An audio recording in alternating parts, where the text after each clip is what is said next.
नमस्कार, SC news की खास बुलेटिन में आपका एक बार फिर से स्वागत है।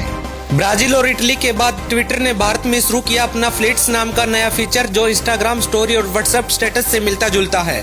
मुंबई में स्थित शताब्दी हॉस्पिटल के प्रशासन की लापरवाही से लापता हुआ एक 80 साल का कोरोना पॉजिटिव मरीज खोजबीन करने पर रेलवे स्टेशन पर मिला मृत शव। दिल्ली सरकार और केंद्र सरकार के बीच हुई बैठक में सिसोदिया ने बताया कि दिल्ली में 31 जुलाई तक हो सकते हैं 5.5 लाख केस। राजधानी को जुलाई के आखिर तक 80,000 बेड की जरूरत होगी।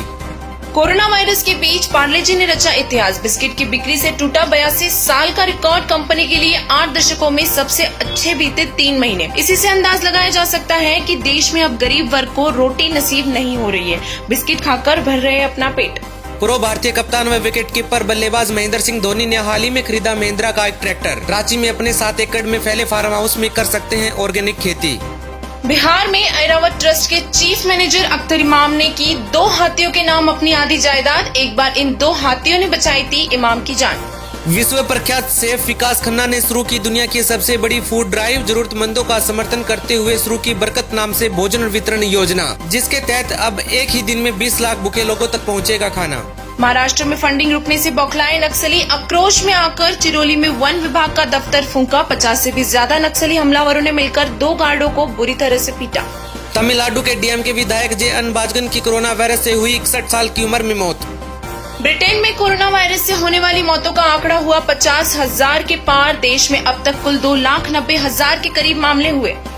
पाकिस्तान के फैसलाबाद में एक तेल डिपो में लगी भीषण आग। हादसे में हुए कई लोग बुरी तरह से घायल, वहीं 4 लोगों ने गंवाई अपनी जान। असम में गैस कुएं में लगी आग में हुई 2 दमकल कर्मियों की मौत। ऑयल इंडिया ने कहा इस आग को बुझाने में लगेंगे कम से कम 4 हफ्ते। गुजरात में 2015 से बढ़ी 29% एशियाई शेरों की आबादी। PM मोदी ने ट्वीट कर दी जानकारी। RTI के बावजूद CPIO ने PM के अर्ज फंड से जुड़ी जानकारी देने से किया इनकार। दिल्ली हाई कोर्ट ने जवाब देने के लिए 8 हफ्तों का समय दिया। देश में कोरोना के 50 लाख टेस्ट के बाद भारत बना सबसे ज्यादा टेस्टिंग करने वाला दुनिया का चौथा देश। हर 10 लाख की आबादी में 3,500 लोगों की हो रही है कोरोना की टेस्टिंग। अश्वेत फ्लॉयड जॉर्ज की आखिरी विदाई में उमड़े अमेरिका के हजारों लोग। कब्रिस्तान में अपनी मां की कब्र के पास दफनाया गया उनका शव।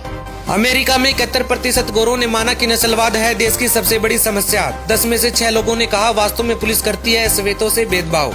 कोरोना पर हार्वर्ड मेडिकल स्कूल की रिसर्च टीम ने किया बड़ा खुलासा। कहा चीन में महामारी का प्रसार पिछले साल अगस्त में ही शुरू हो गया था। रिसर्चरों को सैटेलाइट इमेज के आधार पर मिली जानकारी।